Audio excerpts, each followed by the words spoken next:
जी स्वागत है सारे ही व्यूअर्स का तुहाडा अपने चैनल के उत्ते ते असी अज तुहाडे लई लैके आए हैं पंजाब स्कूल सिक्ख्या बोर्ड की 10th क्लास की जिहड़ी SST का विषय है उसका लैसन नंबर 3 है नागरिक शास्त्र वाले भाग दे विचों ते असी इस लैसन दे विच अज चर्चा करांगे भारतीय लोकतंत्र के स्वरूप के बारे। भारतीय लोकतंत्र का स्वरूप ये साडा लैसन का अज नाम है। तो असी इस लैसन दे विच डैमोक्रेसी जिसनों असी पंजाबी दे विच लोकतंत्र कहने आ, इस डैमोक्रेसी नूं भारत के संदर्भ दे विच पढ़ांगे कि लोकतंत्र है जिहड़ा वो भारत दे विच किस तरीके नाल चलदा है, उस दे विच किहड़ियां खामियां ने ते किहड़ियां साडीआं विशेषतावां ने। सब तो पहलां असी लोकतंत्र शब्द का अर्थ समझते हैं कि जिहड़ा लोकतंत्र शब्द है उसका अर्थ की है। डैमोक्रेसी शब्द जिहड़ा ग्रीक भाषा के दो शब्द, एक शब्द हैगा डेमोस ते एक शब्द हैगा साडा क्रेटोस। तो डेमोस ते क्रेटोस जिहड़े शब्द ने ये दोनों शब्द जिहड़े साडे ग्रीक भाषा के हैं। तो ग्रीक भाषा दे विच जिहड़ा डेमोस शब्द है इसका अर्थ हुंदा लोक ते जिहड़ा क्रेटोस शब्द हुंदा इसका अर्थ हुंदा शासन। तो अगर दोनों शब्दों को असी समूहिक रूप दे विच या कंबाइंड फॉर्म दे विच पढ़ीए तो इसका अर्थ ये निकलता है कि एक अजिहा ढांचा या एक अजिहा मॉडल सरकार का जिस दे विच शासन नूं चलाउण दा काम है जिहड़ा वो कौन करते हैं, लोग करते हैं।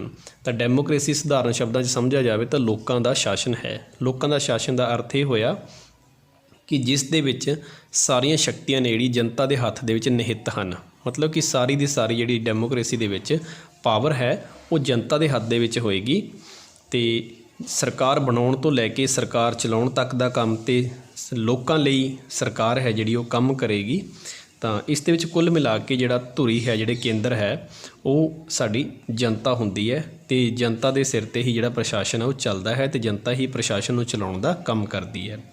तो एक हुण असीं दी परिभाषा लिख लैंदे जो कि तुसीं बहुत बार पढ़ी भी हुई है।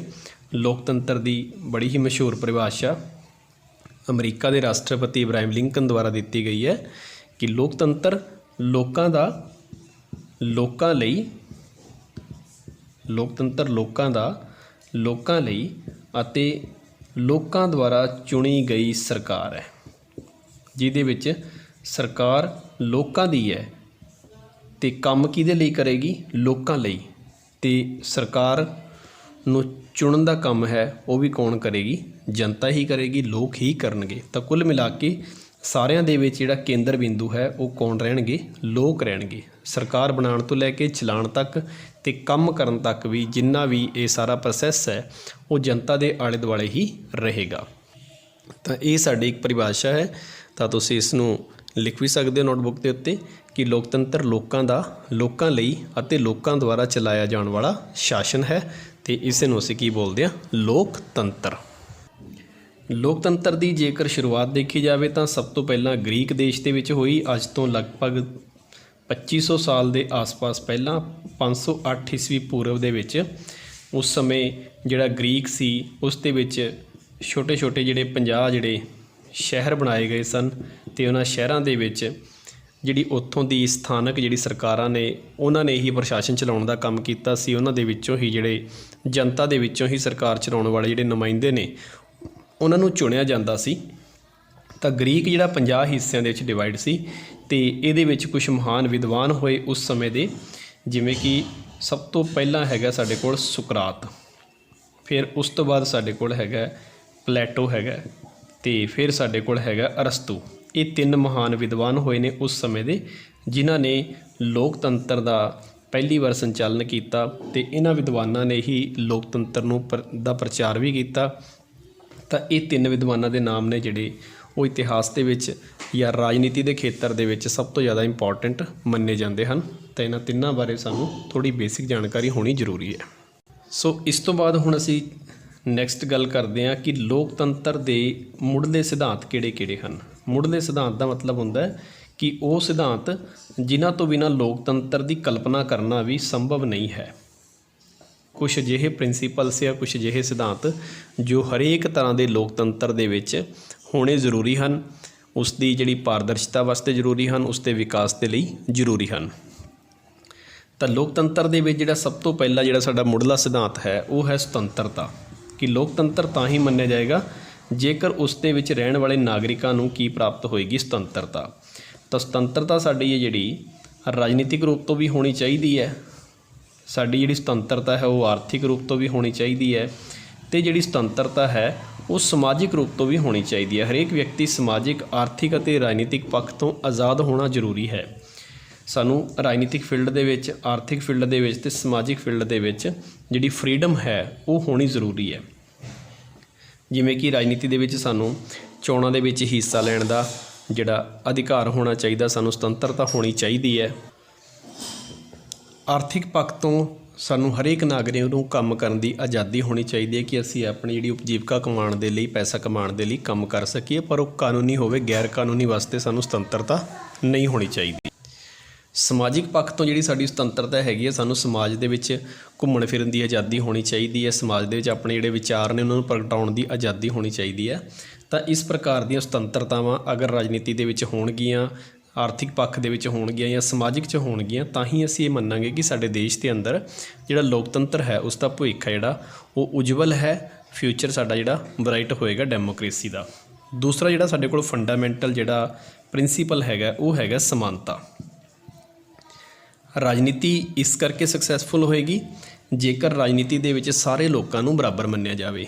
ਉਸ ਦੇ ਵਿੱਚ ਜਾਤ ਦੇ ਆਧਾਰ 'ਤੇ, ਰੰਗ ਦੇ ਆਧਾਰ 'ਤੇ, ਨਸਲ ਦੇ ਆਧਾਰ 'ਤੇ ਕਿਸੇ ਪ੍ਰਕਾਰ ਦਾ ਵੀ ਭੇਦਭਾਵ ਨਹੀਂ ਹੋਣਾ ਚਾਹੀਦਾ। ਰੰਗ ਹੈ, ਭਾਵੇਂ ਧਰਮ ਹੈ, ਭਾਵੇਂ ਜਾਤ ਹੈ ਅਤੇ ਭਾਵੇਂ ਨਸਲ ਹੈ। ਇੱਥੋਂ ਤੱਕ ਕਿ ਜਿਹੜੀ ਮੇਲ ਫੀਮੇਲ ਦੀ ਜਿਹੜੀ ਸੈਕਸ ਰੇਸ਼ੋ ਹੈ, ਇਸ ਦੇ ਆਧਾਰ 'ਤੇ ਵੀ ਮੇਲ ਫੀਮੇਲ ਦੇ ਵਿੱਚ ਲਿੰਗ ਦੇ ਆਧਾਰ 'ਤੇ ਵੀ ਕਿਸੇ ਪ੍ਰਕਾਰ ਦਾ ਜਿਹੜਾ ਭੇਦਭਾਵ ਹੈ ਉਹ ਨਹੀਂ ਹੋਣਾ ਚਾਹੀਦਾ।